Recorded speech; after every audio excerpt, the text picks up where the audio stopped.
1985 በፈረንጆች አቆጣጠር 1977 በኢትዮጵያ አቆጣጠር 1985 ዓለም ለኢትዮጵያ የዘመረችበት 1977 ለኢትዮጵያ የክፉ ቀን ወቅቱ እንግዲህ ድርቅ የተከሰተበት ረሃብ የነበረበት ወቅት ነበር።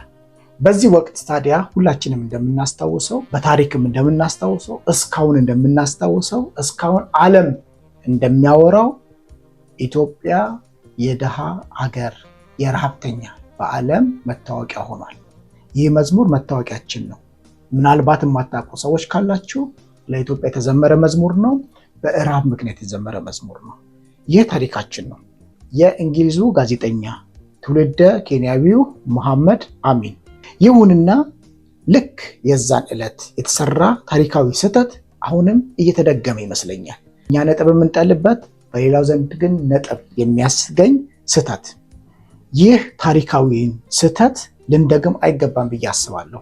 ሁል ጊዜ መልካም ነገሮች ሁሉ መልካም ናቸው ብለን ሙሉ ለሙሉ መውሰድ እንደሌለብን አስባለሁ። ይህ የኔ ባህሪ ነው። አንድ ነገር ጥሩ ሆኖ ሲመጣ ጥሩነቱን ብቀበለውም ፖዚቲቭ ቢሆንም በአንጻሩ ደግሞ ኔጌቲቭ ፓርቱንም ክሪቲካል በሆነ ወይ ያለው እንደዚህ አይነት አካሄድ ነው ዓለም የምትከተለው። የምንኖርበትም ዓለም እንዲህ ነው። ነገር ግን ኢትዮጵያንና አፍሪካን ኢትዮጵያን ጨምሮ መላው አፍሪካ ፖዚቲቭ ነገር ላይ ብቻ ትኩረት ያደርጋሉ።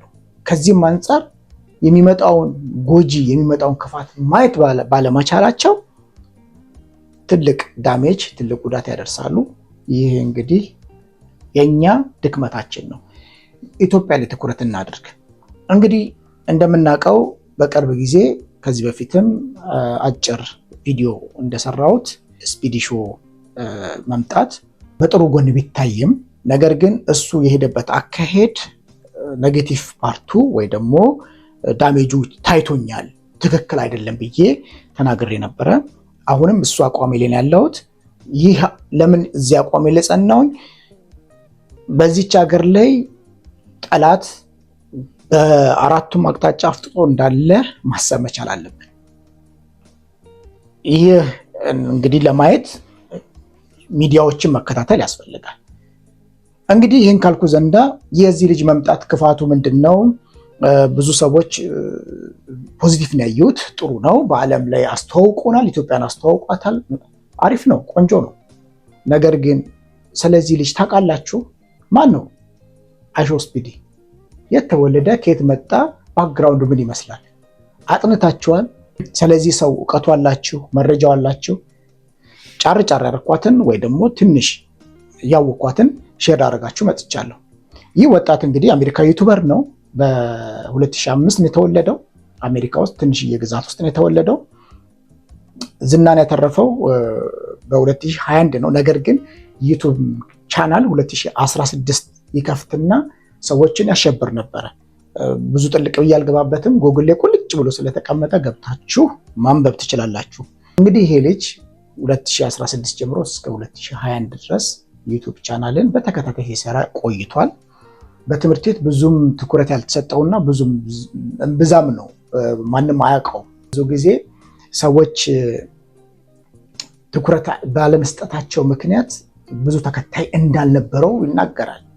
ኋላ ላይ ግን የራሱን ኮንቴንት ፈጠረና በጣም የተማሩ የደረሱ የተመራመሩ ዓለም ላይ በትልልቅ ደረጃ ያሉ ሰዎች በቢዝነሱም በሕክምናውም ደግሞ የሶሻል ሚዲያ ሚቲንግ ውስጥ ይገባና ምስሉን አጥፍቶ ልክ ተራው ሲደርስ ወደ እብደት ወይ ደግሞ በመጮህ ሰዎችን በማሸበር ዝናን አተረፈ።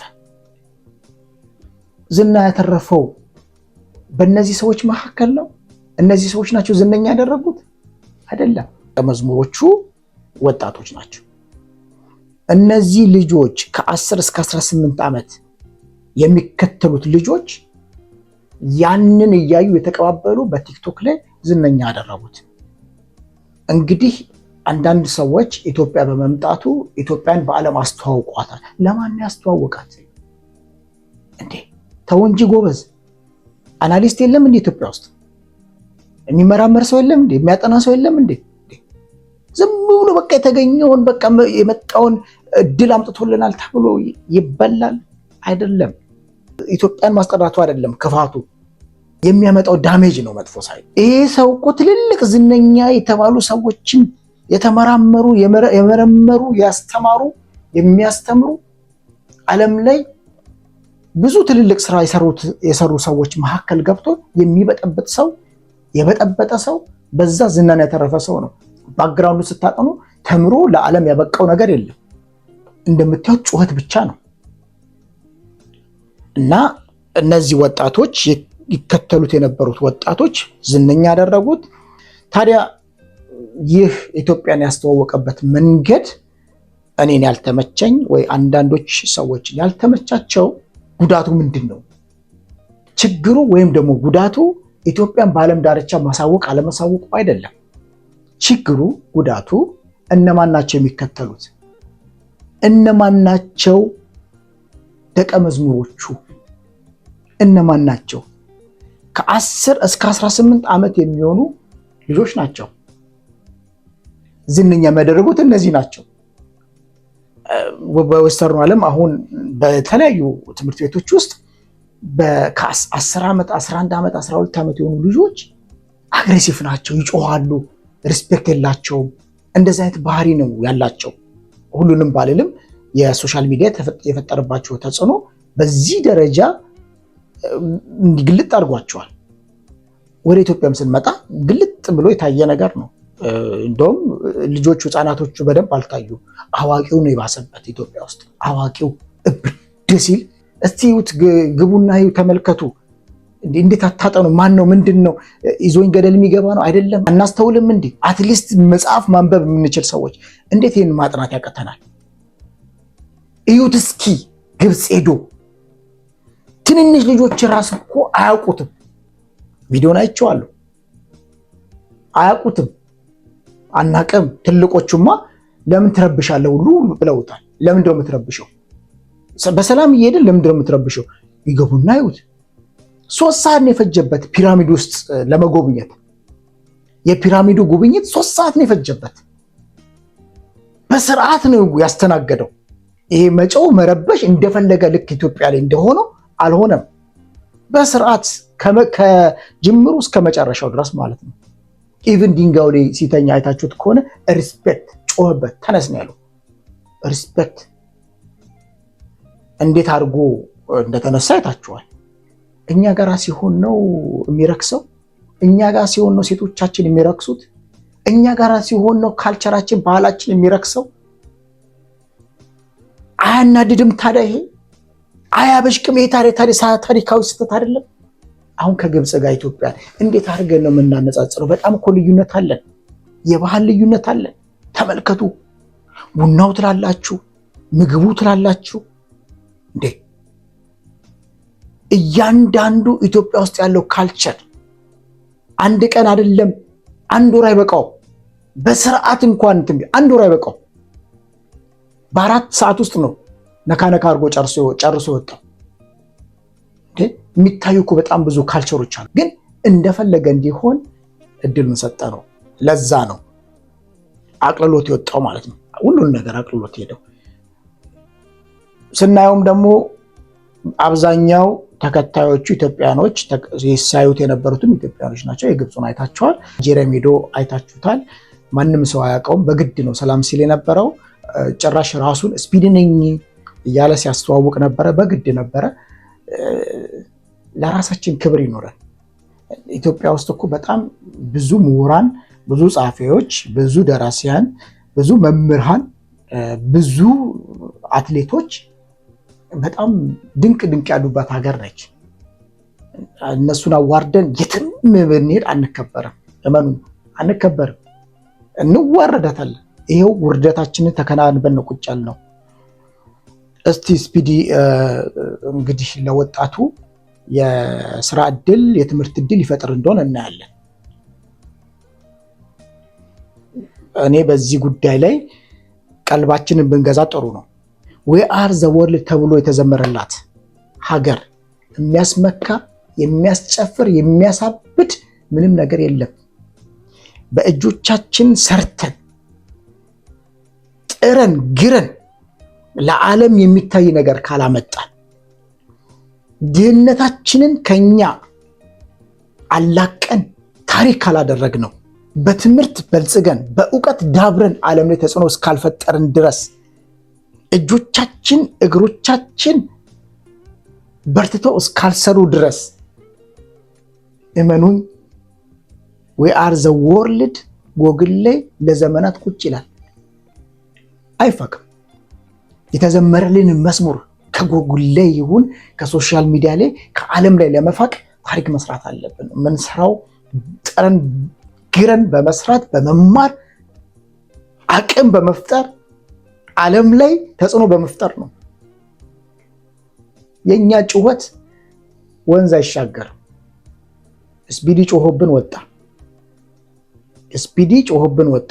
የኛ ጩኸት የትም አያደርሰንም። ሶሻል ሚዲያ ላይ ሁላችንም ዩቲዩበሮች፣ ሁላችንም የሶሻል ሚዲያ ጀግኖች ሆነናል። ጥሩ ነው፣ ክፋት የለውም።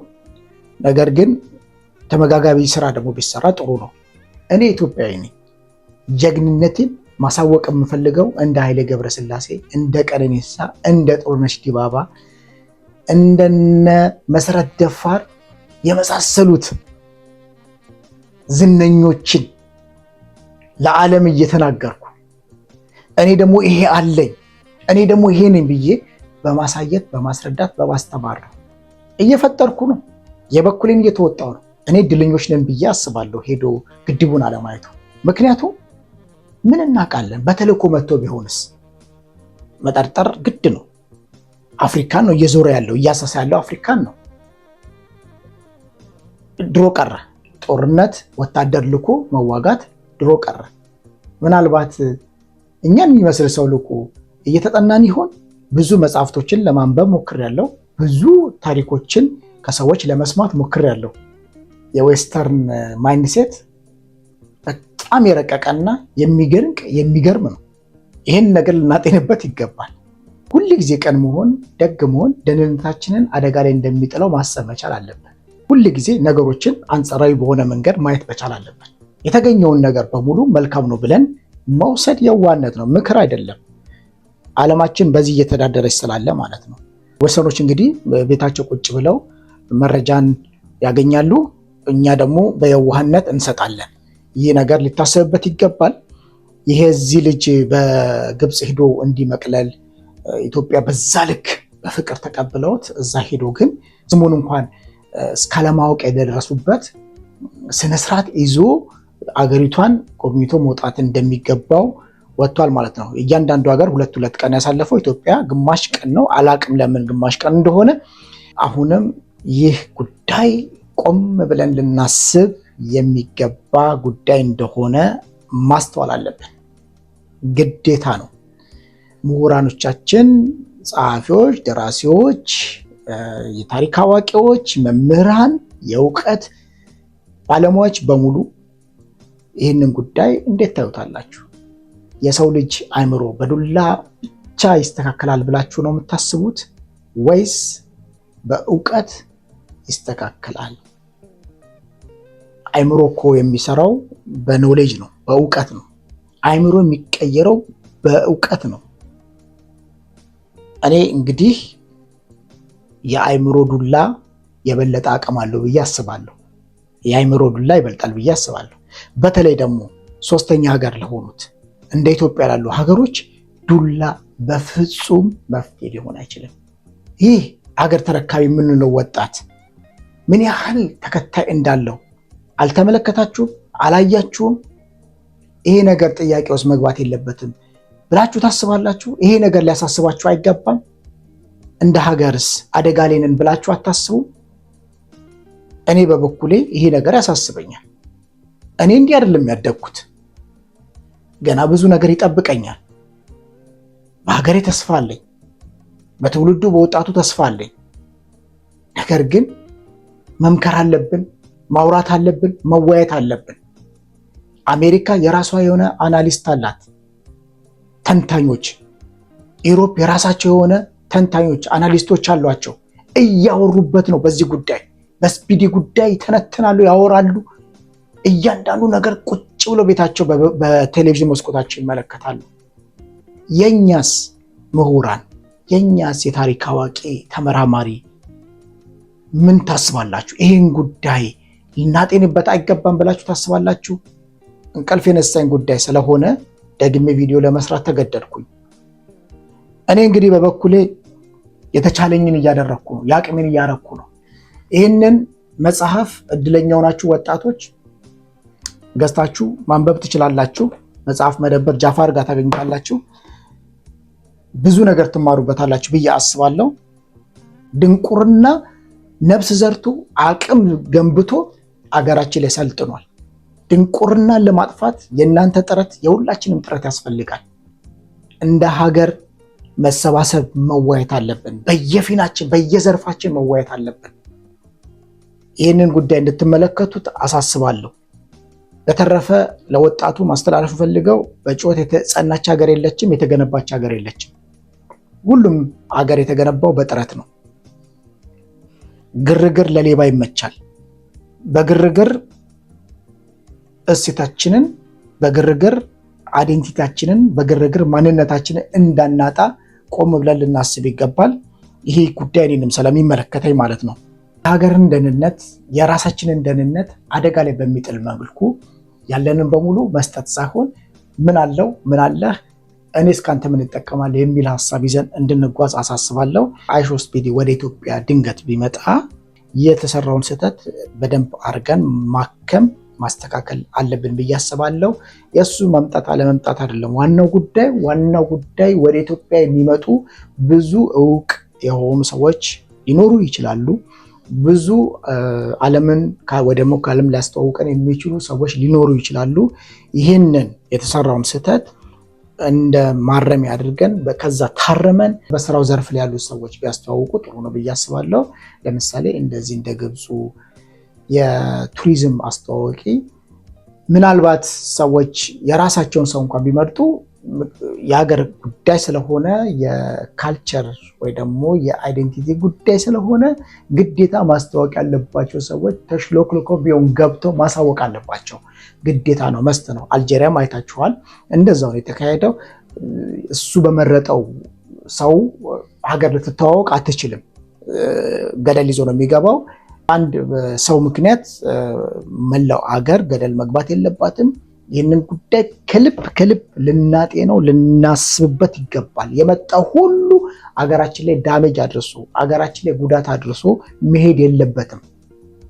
እኛ በቅንነት ያሳየነውን እኛ በቅንነት የሰጠነውን እነሱ የዜና አውታር የዓለም መዘመሪያ የዓለም መደበሪያ ነው የሚያደርጉበትና ይህ የህልውና ጉዳይ ስለሆነ ሁላችን ልናስብ ይገባል። እንደ ኢትዮጵያዊነት የሚሰማኝ ክብር አለ። ያ ባህላችን የትም ዓለም የሌለ ሁሉም የሚወደው የሚያፈቅረው ባህል ነው። ባህላችንን ደግሞ ሰዎች ማክበር አለባቸው። ይህንን ደግሞ ማስከበር የምንችለው እኛ ራሳችን ነን። ይህንን ጉዳይ ሁላችንም በአእምሯችን እያሰላሰለን በየትኛውም ዘርፍ ላይ ጥንቃቄ ብናደርግ መልካም ነው ብዬ አስባለሁ። ቸር ሰንብቱ።